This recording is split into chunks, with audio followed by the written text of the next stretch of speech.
Radio Claret América presenta Sediento de ti, la palabra, fuente de vida, con el sacerdote misionero claretiano, Tony Díaz. Reflexiones diarias del Evangelio. Aquí iniciamos. Bienvenidos hermanos a nuestras reflexiones bíblicas de las lecturas del día. Hoy es jueves de la 27ª semana de tiempo ordinario. Jueves de la 27ª semana de tiempo ordinario. Y la primera lectura de hoy viene de la carta de San Pablo a los Gálatas, capítulo 3, versículos 1 al 5. Insensatos Gálatas, ¿quién los ha ofuscado para que no le hagan caso a la verdad? Siendo así que les hemos presentado vivamente a Jesucristo clavado en la cruz. Solo quiero preguntarles una cosa.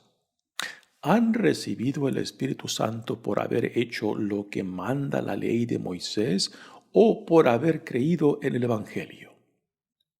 Tan insensatos son ustedes, que habiendo comenzado movidos por el Espíritu, quieren terminar haciendo obras meramente humanas. ¿Han recibido en vano tantos favores? Espero que no. Vamos a ver, cuando Dios les comunica el Espíritu Santo y obra prodigios en ustedes, ¿lo hace porque ustedes han cumplido lo que manda la ley de Moisés o porque han creído en el Evangelio? Palabra de Dios. El salmo responsorial viene del Evangelio de Lucas y el responsorio es: bendito sea el Señor Dios de Israel. Bendito sea el Señor Dios de Israel. El Señor ha hecho surgir en favor nuestro un poderoso Salvador en la casa de David, su siervo. Así lo había anunciado desde antiguo por boca de sus santos profetas.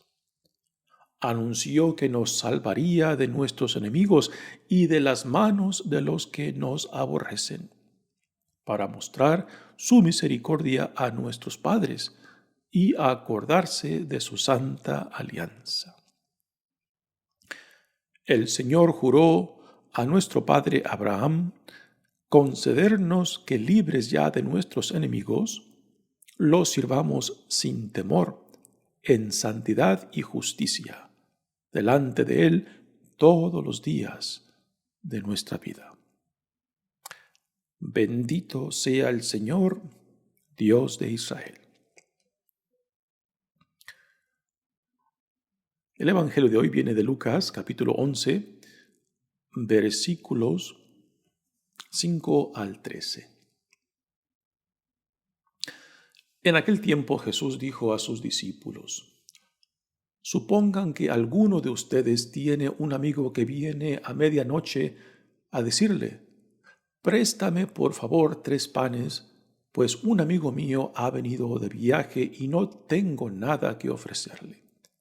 Pero él le responde desde dentro: No me molestes, no puedo levantarme a dártelos porque la puerta ya está cerrada y mis hijos y yo estamos acostados. Si el otro sigue tocando, yo les aseguro que aunque no se levante a dárselos por ser su amigo, sin embargo, por su molesta insistencia, sí se levantará y le dará cuanto necesite.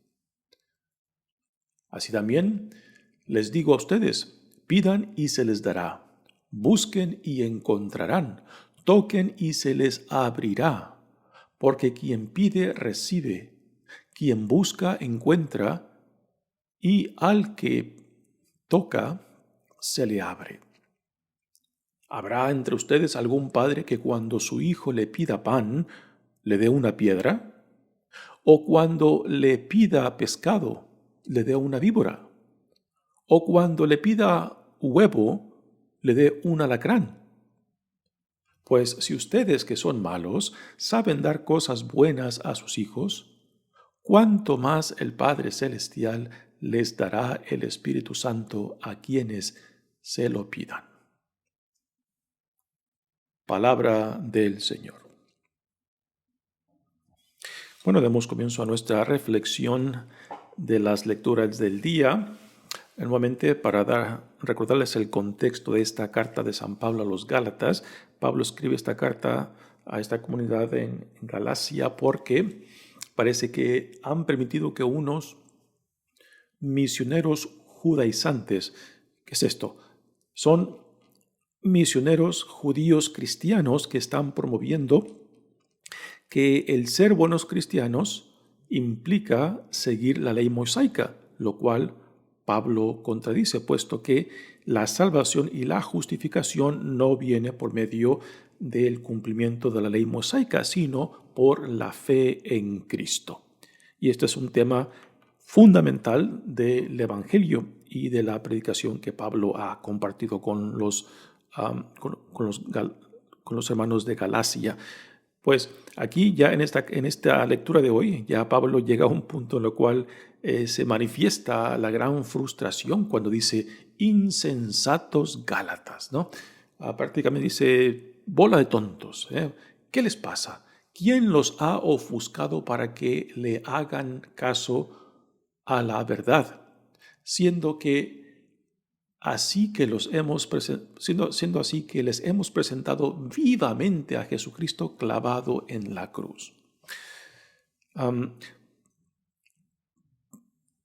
San Pablo les dirá claramente a los Gálatas que si aceptan la distorsión del Evangelio de estos judaizantes que le dicen que tienen que particularmente a los hombres tienen que circuncidarse y seguir la ley mosaica para salvarse, pues Pablo dice, no, si aceptan esa distorsión del Evangelio, pues prácticamente hacen nulo lo que Dios ha llevado a cabo en Jesucristo. Si el cumplir la ley mosaica nos salva, entonces Cristo ya no es necesario. Y no fue necesario. Entonces, ¿para qué hacerse cristianos si simplemente pueden cumplir la ley mosaica? ¿No? Y el problema, yo creo, fundamental de esto no simplemente es de que algunos judíos cristianos pues no habían hecho el cambio, esa transición necesaria que Pablo ya ha hecho y que aún algunos de los otros apóstoles tampoco ha hecho. Esto lo vimos cuando Pablo confronta claramente a Pedro, quien cuando unos judíos cristianos de Jerusalén vienen a visitarlo, se aleja de los paganos que se han convertido al cristianismo quizás por vergüenza o porque piense que los hermanos judíos que vienen de Jerusalén lo vean de forma mala, de que esté comiendo y hablando y entrando en hermandad con los paganos que ahora ya son cristianos. Y cuando Pablo ve esto en Pedro, lo confronta públicamente, le dice, Pedro, ¿qué estás haciendo? Apenas ayer tú estabas comiendo y entrando en hermandad con nuestros hermanos no judíos que se han hecho cristianos, y ahora que vienen estos hermanos de Jerusalén, ahora te alejas de ellos, los rechazas y te avergüenzas de ellos, ¿no? Pues aquí lo mismo. Yo creo que el problema fundamental también está en la psicología humana. ¿A qué me refiero? Me refiero de que a veces tenemos esta idea que mientras más cosas cumplimos externamente, mientras más reconocimientos tenemos, como que pensamos que somos mejores cristianos, mejores personas. Y esto viene a lo siguiente, de que los hermanos cristianos que no eran judíos, pues habían recibido el Evangelio por parte de judíos cristianos. Y algunos de ellos que aún veían la necesidad de guardar la ley mosaica, pues los veían como superiores a ellos, ¿no? Entonces algunos paganos cristianos o no judíos cristianos, pues al ver que los judíos cristianos tenían algo más que ellos, tenían la circuncisión y tenían la ley mosaica, de que no querían sentirse inferiores y veían a los judíos cristianos que les promovían la ley judía y la circuncisión como que un rango más, algo más que ellos no tenían, ¿no? Y esto es a lo que Pablo se refiere cuando dice tontos, ¿no? Insensatos, ¿no? ¿Cómo se han dejado convencer de esto? Cuando la circuncisión es algo externo, es algo de la carne. El cumplir la ley mosaica también es algo externo y es algo de la carne que no nos justifica, que no nos salva. Es la fe en Cristo, es el Espíritu de Cristo en nosotros lo que nos salva y lo que nos hace decir Padre, ¿no? Y esto es una frase que Pablo repetirá varias veces en sus cartas, ¿no? Así que quizás los no judíos cristianos, al ver este extra que los judaizantes tenían, la circuncisión y la práctica de la ley mosaica, pues pensaban que no eran, o quizás que se sentían inferiores o que eran menos que los judíos cristianos porque ellos tenían algo que ellos no tenían, ¿no? Y este es el problema y esta es la distorsión que Pablo ahora les está claramente echando en cara, porque prácticamente al aceptar esa distorsión de los misioneros judaizantes, pues entonces hacen nulo la victoria de Dios en Jesucristo, que la salvación nos viene por la fe en Cristo, por el Espíritu de Cristo en nosotros, ¿no? Continúa Pablo diciendo, solo quiero preguntarles una cosa. ¿Han recibido el Espíritu Santo por haber hecho lo que manda la ley de Moisés o por haber creído en el Evangelio, ¿no? Es una pregunta clara. Los hermanos en Galacia, los Gálatas, pues fueron recibidos en la comunidad cristiana no por la ley mosaica, sino por la fe en Cristo, por el Evangelio que recibieron. Y que ahora se han dejado convencer por estos misioneros judaizantes. Y por judaizantes queremos decir de que aquellos misioneros judíos cristianos que no fueron mandados por la comunidad oficial en Jerusalén, pero que se sentían con la obligación o responsabilidad de decirles a los paganos que se han convertido al cristianismo que antes de ser buenos cristianos tenían que ser buenos judíos y por lo tanto tenían que, particularmente los hombres, tenían que circuncidarse y después seguir la ley mosaica.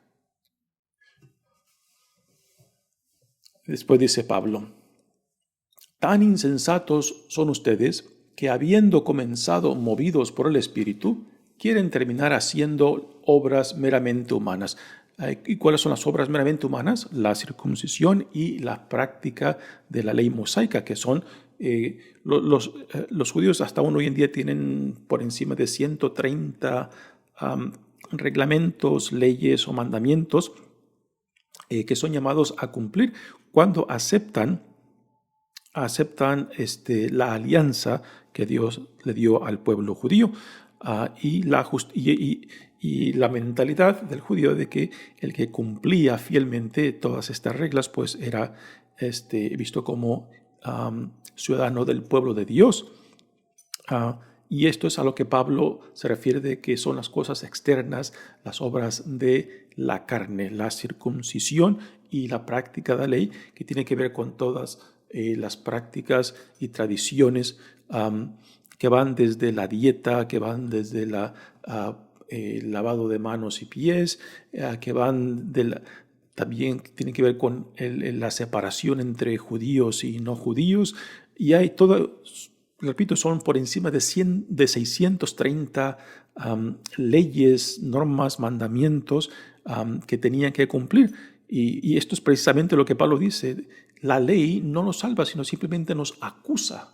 Ahora, la ley tampoco, Pablo dice, es algo que es malo. No, la ley tiene su lugar, la ley tiene su propósito, la ley es como guía para nosotros después de que nos hemos encontrado salvados, redimidos, justificados por la fe en Cristo. Entonces la ley empieza a tener sentido, pero como guía, no como instrumento de salvación, que es el punto que Pablo regresa constantemente con los Gálatas. Dice, ¿han recibido en vano tantos favores? Espero que no. Y por favores se refiere a todas las bendiciones, a todas las sanaciones, a todas las manifestaciones del Espíritu que recibieron después de hacerse bautizados, después de recibir el Espíritu Santo, ¿no? Vamos a ver, continúa Pablo, cuando Dios les comunica el Espíritu Santo y obra prodigios en ustedes, ¿lo hace porque ustedes han cumplido lo que manda la ley de Moisés?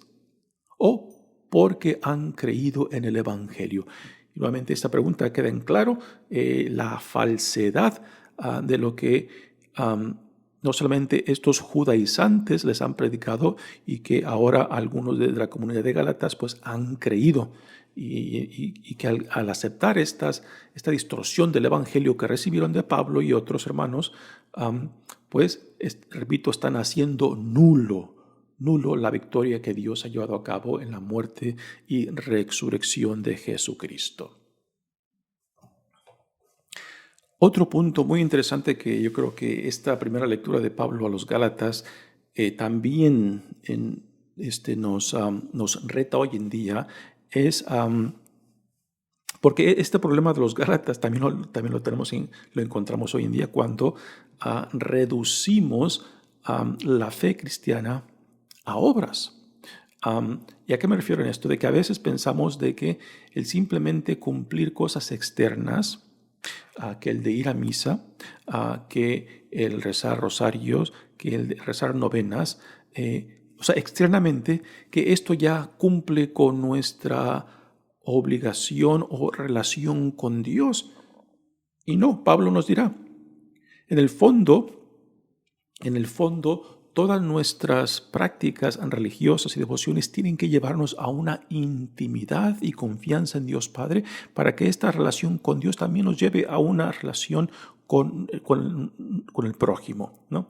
Si nuestra religiosidad se queda solamente en prácticas externas, por más religiosas que sean estas prácticas, y no nos acerca a Dios, a una relación de intimidad y confianza, a una relación que nos lleve cada vez más profundo a Dios y a quien dice Dios que somos en esta relación y la vida a la cual somos llamados, entonces nuestra religiosidad, nuestra fe simplemente es algo externo. Y tristemente aún tenemos muchos hermanos que piensan que el ser buen católico, el ser buen cristiano es simplemente hacer cosas externas.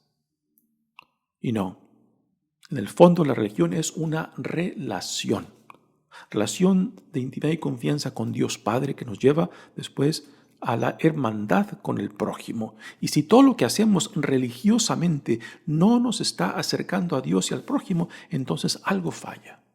Algo falla seriamente cuando reducimos la religión simplemente a algo personal, a algo que yo hago, a algo que yo cumplo, como que yo me estoy ganando a Dios, me estoy comprando a Dios con mis devociones, con mis prácticas. Y repito, el creer esto y el vivir la religión de esta manera, pues prácticamente es hacer nulo la victoria de Dios en Jesucristo, de que es en la fe en Cristo, de que es en el Espíritu que hemos recibido, en lo cual nosotros somos salvados y continuamos siendo salvados, ¿no?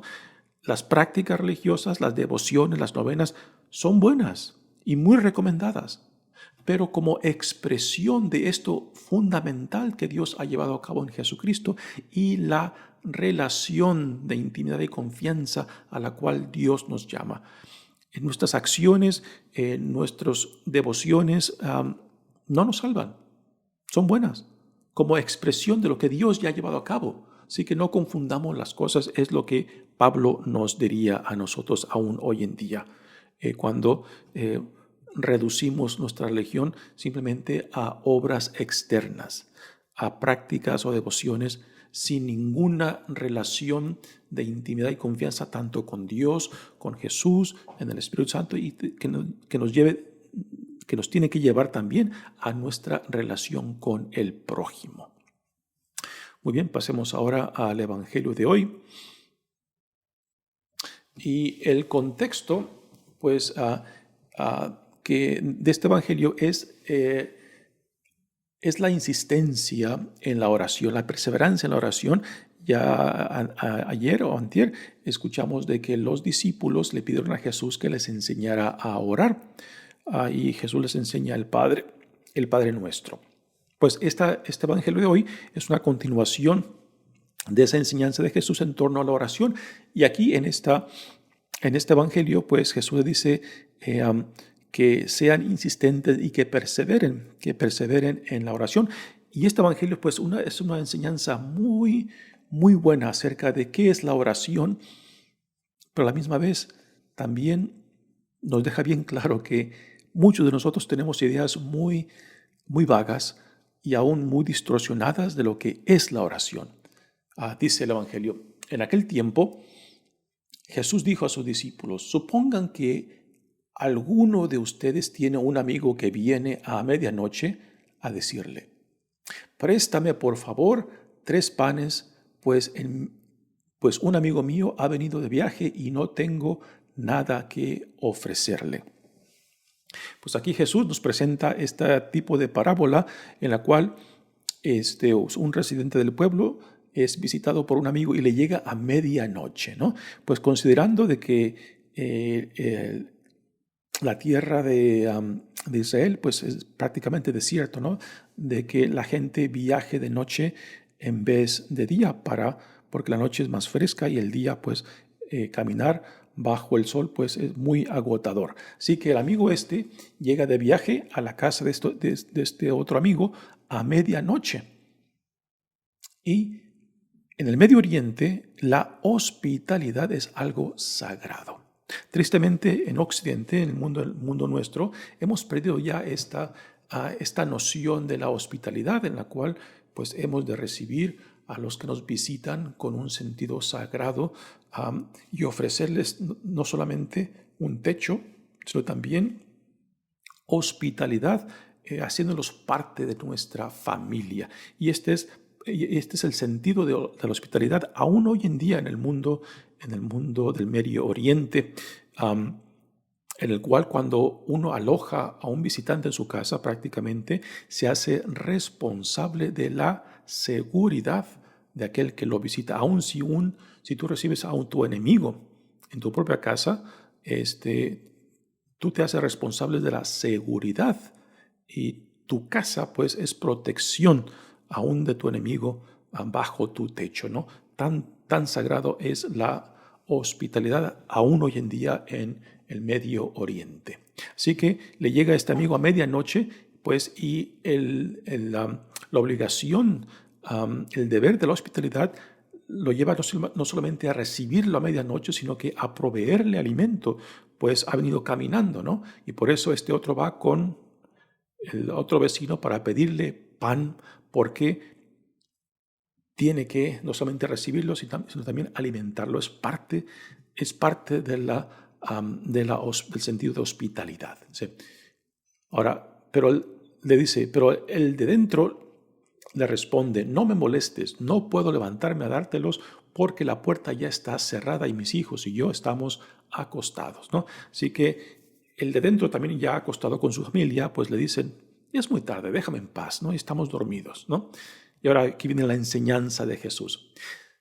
Si el otro sigue tocando, yo les aseguro que aunque no se levante a dárselos por ser su amigo, sin embargo, por su molesta insistencia, sí se levantará y le dará cuanto necesite, ¿no? Aquí viene la enseñanza de la insistencia, de la perseverancia, ¿no?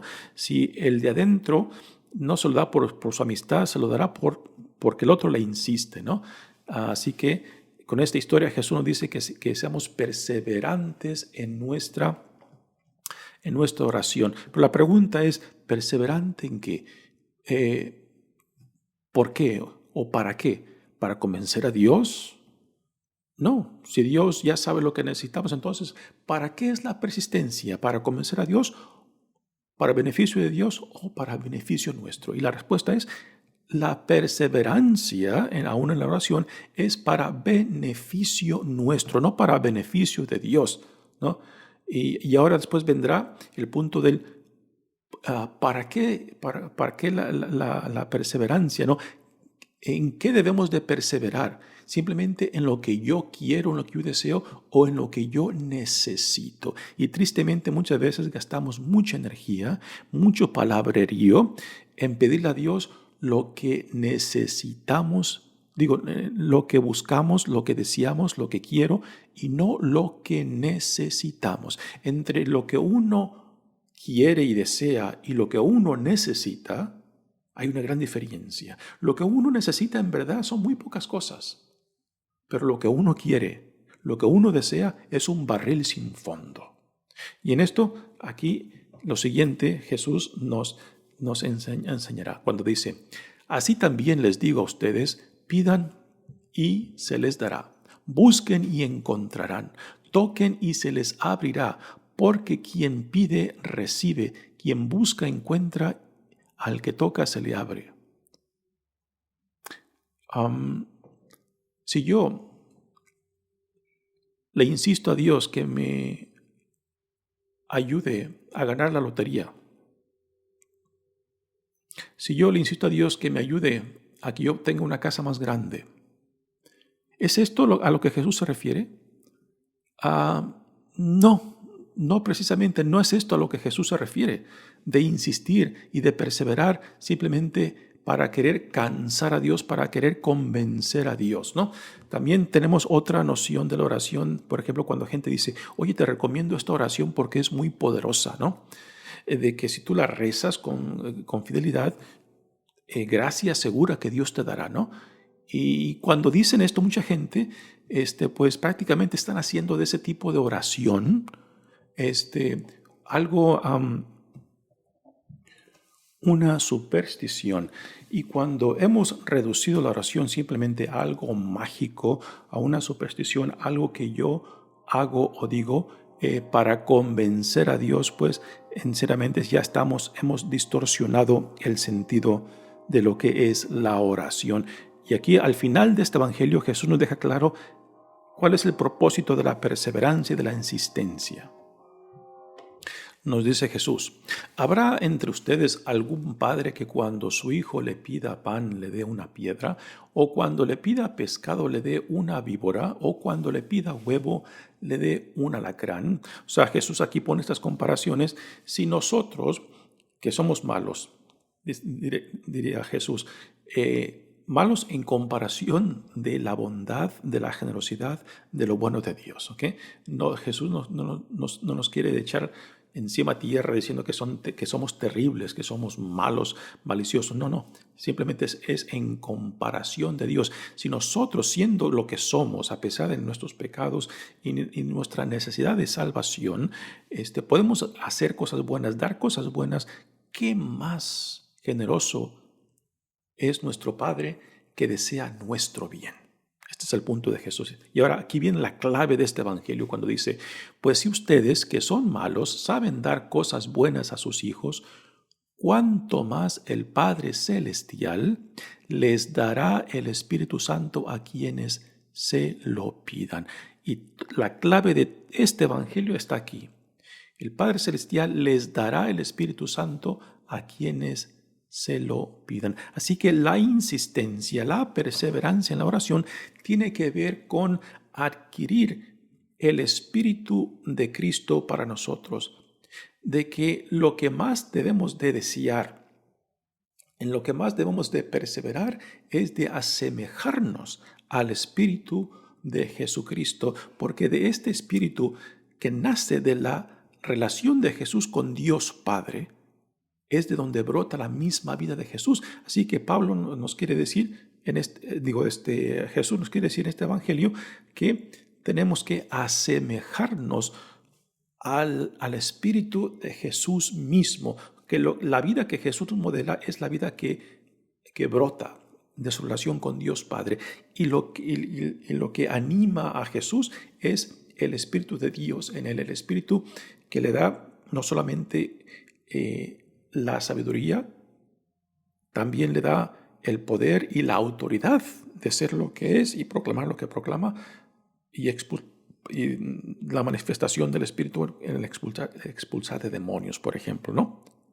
Así que lo que Jesús quiere para nosotros es de que el mismo Espíritu que aviva en él, aviva también nosotros, y este Espíritu es quien nos dará, quien proveerá lo que necesitamos y no simplemente lo que deseamos y lo que queremos, ¿no? Así que, hermanos, hay que no malentender lo que Jesús nos quiere decir con esta insistencia de perseverar en la oración, perseverar en lo que fundamentalmente necesitamos. Y lo que más necesitamos es el Espíritu de Cristo en nosotros, porque es lo que Jesús nos modela en su propia vida.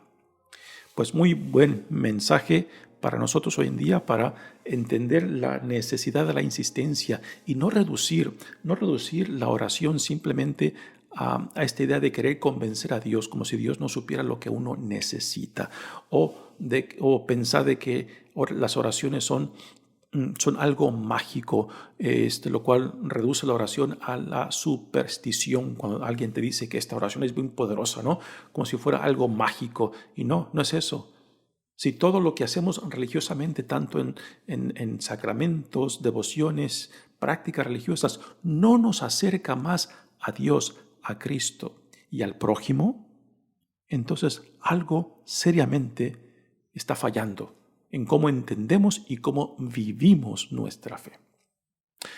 Muy bien, hermanos, mi nombre es Padre Tony Díaz, misionero claretiano. Que Dios los bendiga. Radio Claret América presentó Sediento de ti, la palabra. Fuente de vida. Sus comentarios son importantes. Contáctenos en radioclaretamerica@gmail.com.